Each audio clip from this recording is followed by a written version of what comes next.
Today we're going to be looking at one of the weirdest oddities in WWE history. This is WWE SmackDown vs. Raw 2006 on the PSP.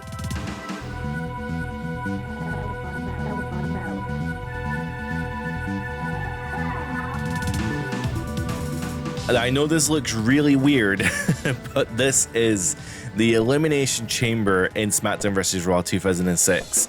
On the PSP, no less. Triple H reversing angle into the cage. That shit is insane. And yeah, this is, it looks really weird. There's no doubt. But this is definitely very cool. So I guess we should talk about some of the differences here between the PSP and the PS2 version, right? So obviously there is a graphical difference. I guess we can't not talk about graphical difference here, but honestly, not that bad. I mean, this is upscaled to like, I don't know, 1440p, 4K, I'm not really sure, but this is upscaled either way to a really nice resolution. So the game wouldn't normally look like this. It would normally look a lot choppier than this. However, you know, on a PSP screen, which was like, I don't know how big a PSP screen was. It was smaller than my phone. And like, yeah, if you're taking this on the go, it's probably similar to my phone, actually. It's probably about a 5 or so inch screen. A 4K and 1440p was not a thing back then.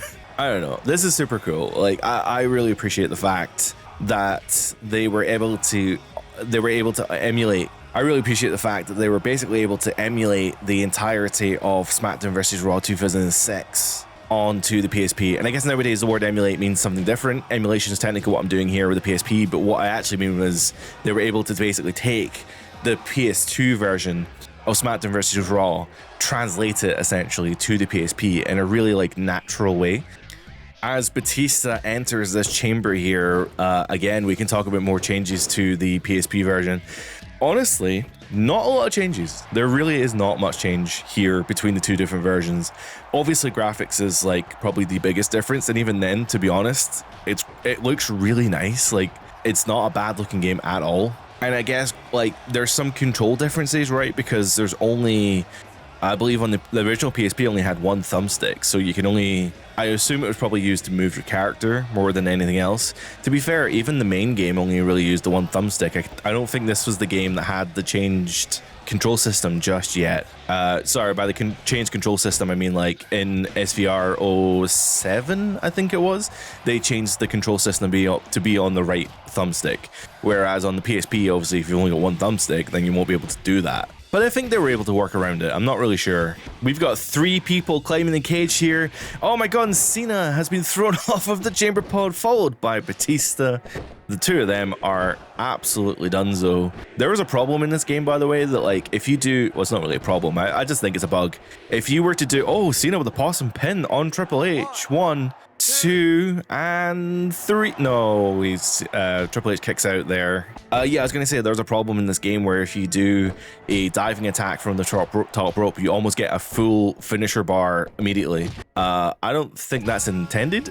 I'm pretty sure it's a bug. All right, our final entrant here in the Elimination Chamber is John Bradshaw Layfield. He is a wrestling god, and he's going for the dead man straight away. You may also hear over just under my talking here, there is the game audio, right? And you can probably hear the fact that, oh, Kurt Angle just kicking out there just in time.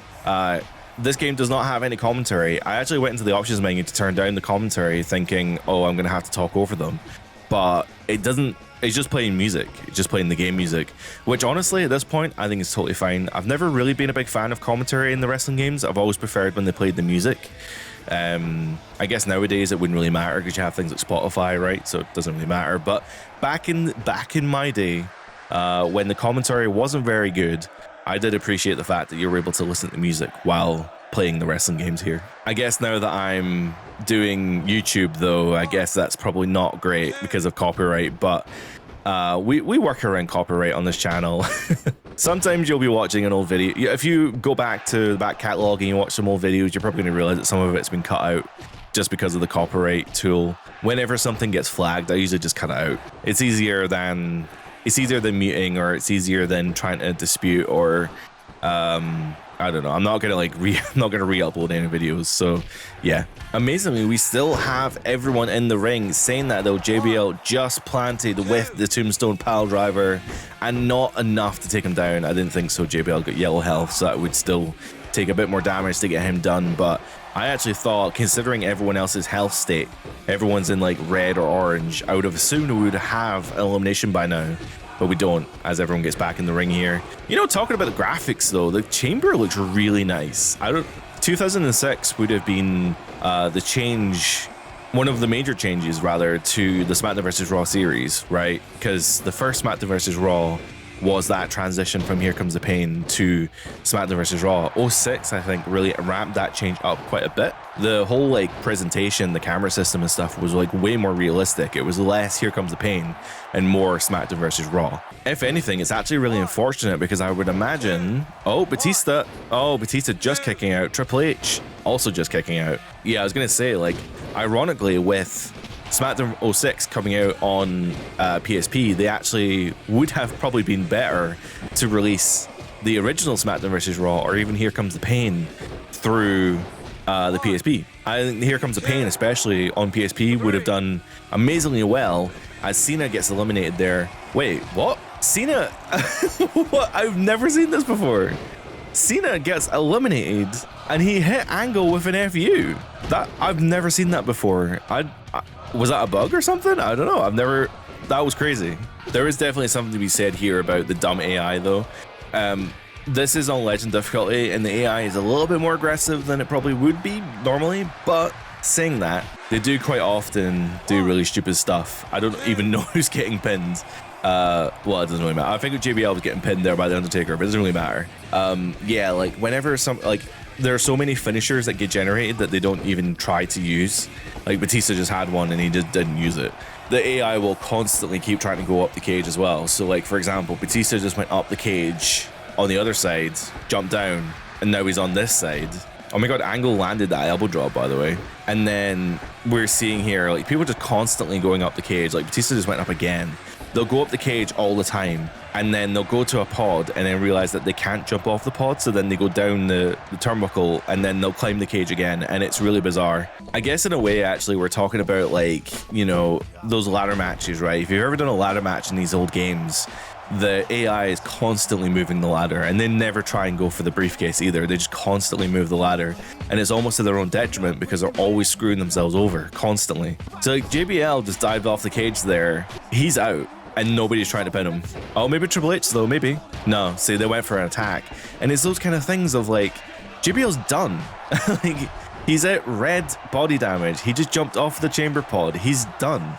Like, and nobody tried to pin him. I don't get it. But either way, saying that, Batista taps out to Kurt Angle's headlock there. A lot of this match, has been done outside of the ring, so the camera's been so pulled out, but actually getting closer to the action here showcases, like, I think the game looked good. I'll be honest. Like, if I was playing this back in the day, 2005 or 2006, then this would be more than good enough to play on the go. I can't remember if I finished my thought earlier, but I was making the point that SmackDown vs. Raw or Here Comes the Pain would probably be better to put on the PSP because people love those games even more. But that's not the point. I don't think the PSP existed at that point. Maybe they could have backported those versions on the PSP instead of this. I don't know.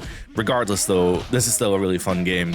I was talking there, but The Undertaker got eliminated by Triple H. There was a big old pedigree. Oh, Angle slam! I love that animation as well. Angle with the pin. Man. Also, yeah, that's a whole other bug with the AI. This happened all the time when me and my brother were playing it. I remember this. I'm having flashbacks to this.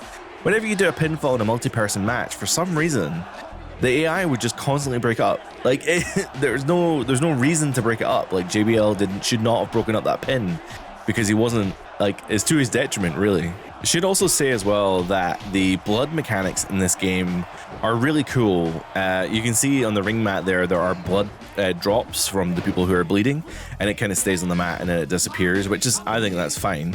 Obviously it would be cooler if it stayed, but I totally understand that back in this time it wasn't as easy to do that. Oh, I've never seen anyone tap out that move. JBL tapping out, which means it's between Triple H and Kurt Angle. Triple H though with the Pedigree taking Angle down. Insane camera shake on that one, and there's no one around to break up the pins, so Angle is most likely done for, which means that the game, with his golden shovel, has just won the Elimination Chamber. Congratulations to the game, Triple H. He's even got some, oh, he had some confetti there. It seems to come down in chunks. But yes, congratulations to Triple H. Of course, that was an intense Elimination Chamber match. But first, before we head into more matches, let's have a look at some of the menu differences for the PSP version of SmackDown vs. Raw 2006. So this is a familiar looking menu if you have played the SmackDown vs. Raw 2006 on PS2, which most people probably have. You have your exhibition modes, which has all of the same game modes that you would expect from the PS2 version, including the new title match option, which allows you to do title matches in exhibition. There's also the main events, which are the kind of gimmick match types. All of these are available from the PS2 version, including Backstage Brawls, Buried Alive, and Fulfill Your Fantasy, and as you saw, the Elimination Chamber as well. Going down the list here, we have the arcade mode. So the arcade mode is definitely something we need to play shortly. Essentially, there are WWE versions of kind of mini games, I guess. So here is straight up Texas Hold'em, straight up poker, which is just insane to me in a wrestling game. There's Eugene Airplane Race, which is an acquired taste, that's for sure. And there is a WWE game show that allows you to answer trivia questions about SmackDown vs. Raw 2006. So we will have a go at these shortly. There are the game modes available. There is a season mode, so you can take a character through 1 year of season mode.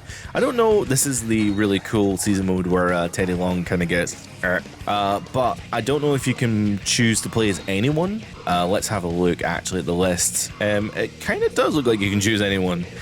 I think the PS2 version is limited by the fact that everything is voice acted, but in the PSP version, I would assume there are at least less voice acting. So this doesn't look like everyone. Maybe I'm just making it up in my head, but I mean, that is a lot of people. So there's definitely some choice here. There is, of course, the General Manager mode as well. This is the first version of General Manager mode. And the fact that you were able to basically take, this is like the main selling point for me. I didn't have a PSP when I was growing up, but if I did, this would have been a game changer, because the fact that you could play on the PSP the full version of GM mode alongside like being able to play your match types and do whatever you want to do, like that is crazy to me. But it's so cool that it was available here in the PSP version. There is, of course, WWE pay-per-view mode, which create a pay-per-view mode if you want to play custom pay-per-views in special arenas. You can set title matches, you can do all the things that you want to do. You also have your create modes. These are all, again, the same as the PS2 version, even down to create a championship, which is very cool, but I'm not really one for the creation suite at the moment. You also have access to the locker room. Unfortunately, you don't get the free roam locker room that was in the PS2 version, but you get a condensed version here, so you do get the little computer corner where you can go to the shop and you can unlock these legends. So you can unlock Andre, Brett, Mankind, all this bit. So there's quite a few options here. This is the Jake the Snake that can be migrated over to the PS2 version as well. So if you have a PSP and you bought this game and you bought Jake the Snake and you unlocked him, you can actually transfer your save to the PS2 version of the game and you can use Jake the Snake in the PS2 version of the game. Now, on paper, I think that's a really good idea. Cross promotion allows you to sell more copies of the game.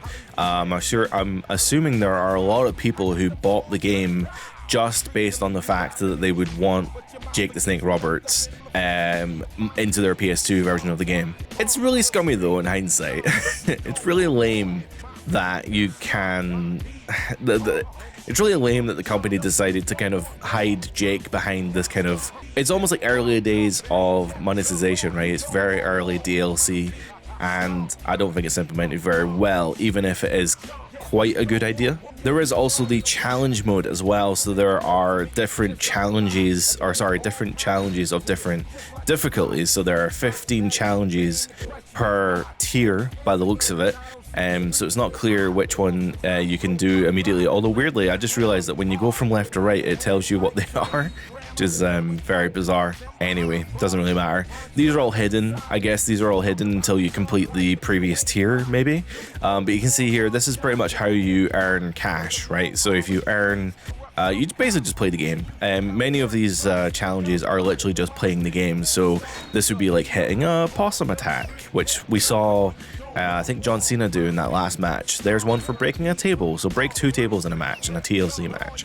There is stealing a finisher, and these will earn you money, right? And then they kind of become more challenging. So here's maybe tag your partner in 5 times each match. Okay, that's not challenging. But here's like win a 10-man rumble from the number 1 slot. Yeah. And then reversing the casket door. If anyone's played those buried alive matches, that is actually really hard to reverse the casket door. And then you move up, and then you move up. And the legend challenges will be the hardest challenges. And they're probably like play as the weakest woman on the roster and try to beat Andre the Giant. That's usually what they are, and something to that effect. Oh, okay, so you can actually go to different areas of the locker room as well. So if you press left and right, you can change some options here. So there's the loading screen manager, so you can unlock new load screens. That's actually pretty cool. You can turn them off and on as well. So if you just wanted the women, you can do that. That's cool. You can also see your belt case here as well. So if you wanted to see who your champions were and maybe your historical objectives, you can go to the belt case here. There's also the attributes, which I'm assuming is for create superstars, which I do not have currently. Yeah, so the locker room is very cool. If I had my wish, I would bring back some features from these old WWE games and put them into 2K. And the locker room is probably one of the things that I would want to bring back to WWE games currently, because it's a personal space that you can customize. 2K, if you want to monetize it, you can certainly add objects in through customization. You know, like almost like The Sims, right? You can maybe give us the option of buying new furniture, new decorations through DLC. And then maybe you can have a challenge mode that updates every couple months as well. Think of it like a My Faction, right? So there's just a challenge mode that changes every couple months and gives you more opportunities to earn more money. There is also the option of the wireless multiplayer, which is kind of crazy. So it says here you can 4 players maximum, which is kind of crazy.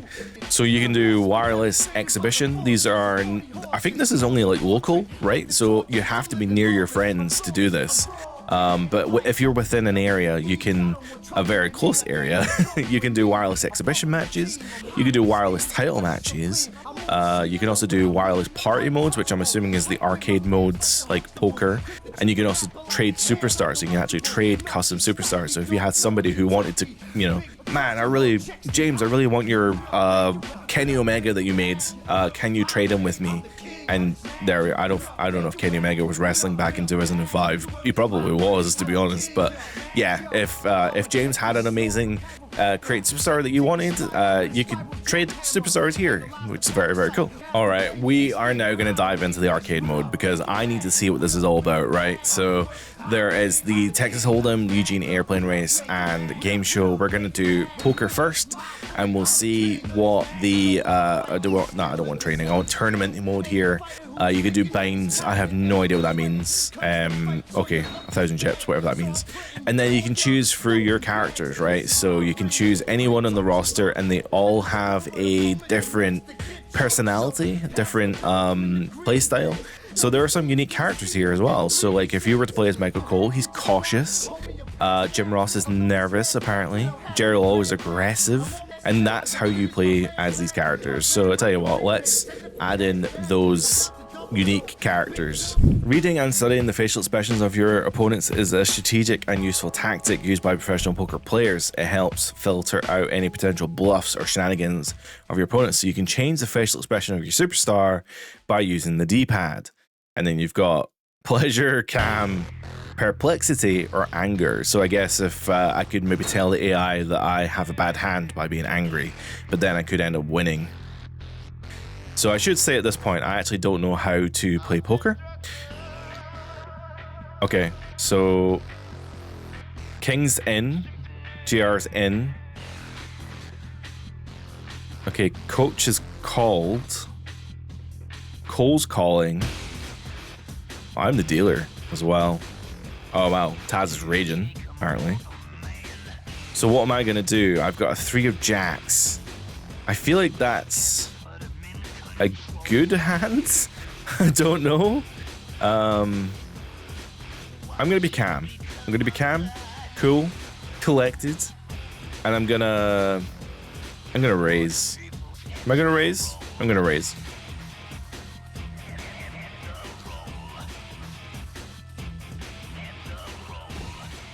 Oh wow, King is raging. He just punched the table. JR's gonna check. I don't know what that means. Oh, so the dealer, seven of hearts, jack of diamonds, and jack of spades. Sorry, clubs.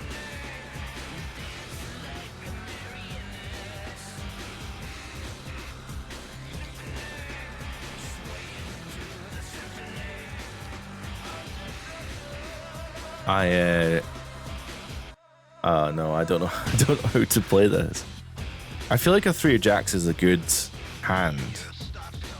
I'm gonna call. Does call mean? Okay, so it doesn't. Okay. I thought if you fold, you're out.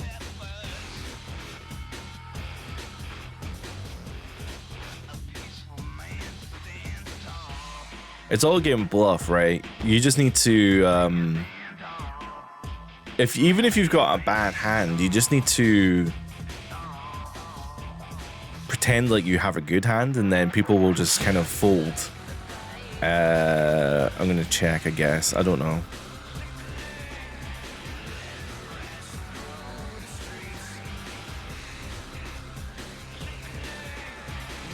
Okay, King seems quite happy with himself there.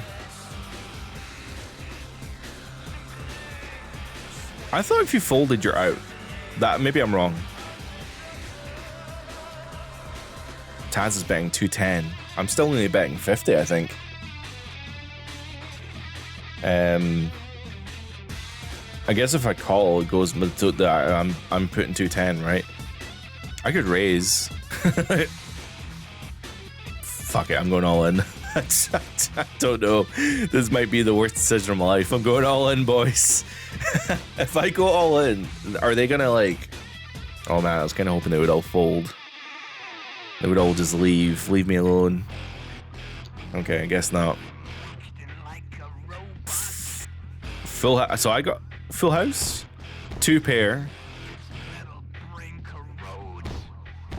They're raging. They're apparently raging about this. And I won! I won! I don't know anything about shit, and I won! Okay, so that's poker. I'm gonna leave myself at that one because, God, I'm never gonna win poker ever again in my life. Let's look at Eugene Airplane Race now. I have actually seen this before, and it is as ridiculous as it sounds. So Eugene is making his stage entrance all the way down to the ring, and you have to keep him balanced, basically, with the left and right buttons.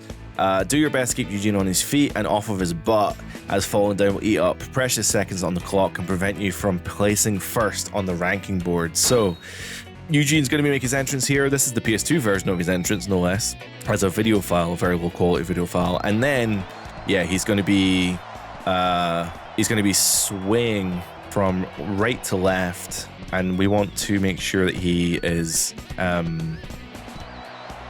not falling over. What? That's not my fault that he was over to the side. Why is there a table there? Oh my god, I've never focused so hard on something in my life. Oh my god, that bar. Good job, Eugene. He made it all the way. He's shaking the ring. He's so happy. But there we are. We made it to the ring, and we can complete our entrance. Congratulations to Eugene. Eugene, congratulations on our order for only falling over once. Actually, that's not true. He fell over twice. I fell over on the ramp, and I fell over on the curve. In fact, I fell over like 3 times. 66 seconds.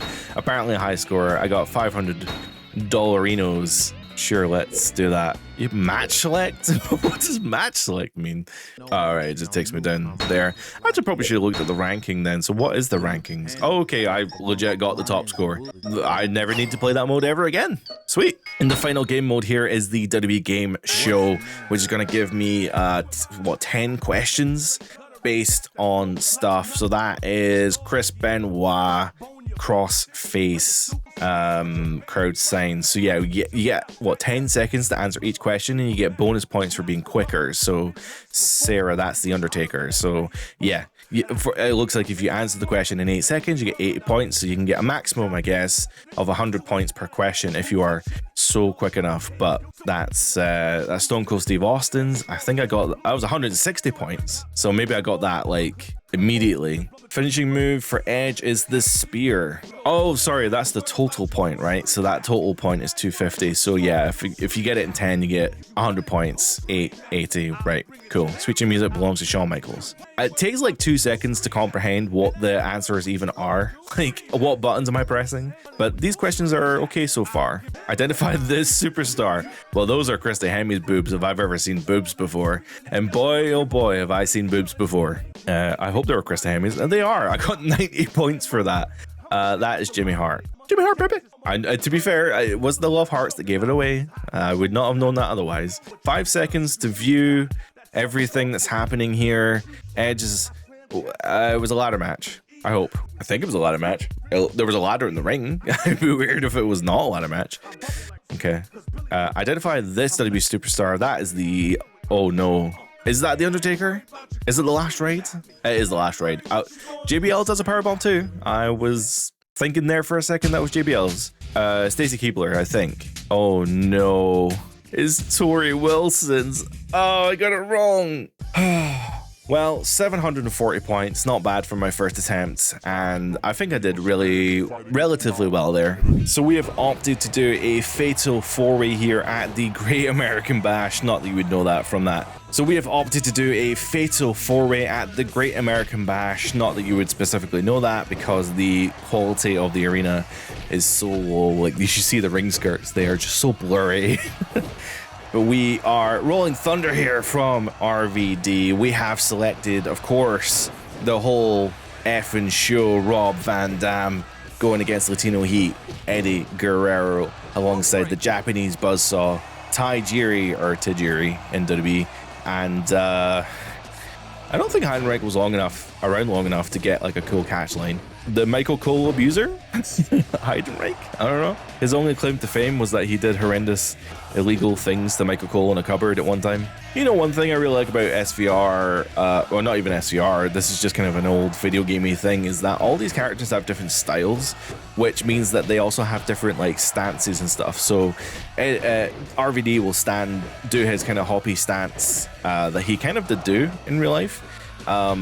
Eddie Guerrero also has another stance. Tajiri has another.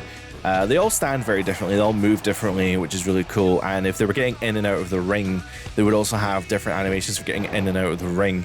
I guess ultimately, even though it's all kind of, you know, superficial stuff, I should say. It's not superficial. There's nothing supernatural about what we're doing here, but superficial stuff here. I can understand why people want it back, because I think it's really cool to have that kind of uniqueness in the way that these characters move and feel. And I feel like in WWE 2K, just a lot of the characters just feel the same. It doesn't really matter who you pick. They all just move the same. Yeah, okay, they have different moves, different taunts, but everyone's kind of just the same. They all do the same stuff. Even the move variations, there's not a lot of move variations. They kind of all do the same strikes. They all do the same kind of DDTs and suplexes. And I just think back in the SVR days, I think the moves and the feel of each character definitely was different. This was obviously something that Ukes did want to do though, because moving forward from 06, moving into like 08, I guess, they introduced the fighting styles, right? So they would introduce unique, very, very unique ways that people can play. So like hardcore wrestlers can use special weapon attacks, and high flyers can do springboard attacks and stuff. And I just feel like that was obviously something they really wanted to do. They really wanted to get all these characters feeling as unique as possible.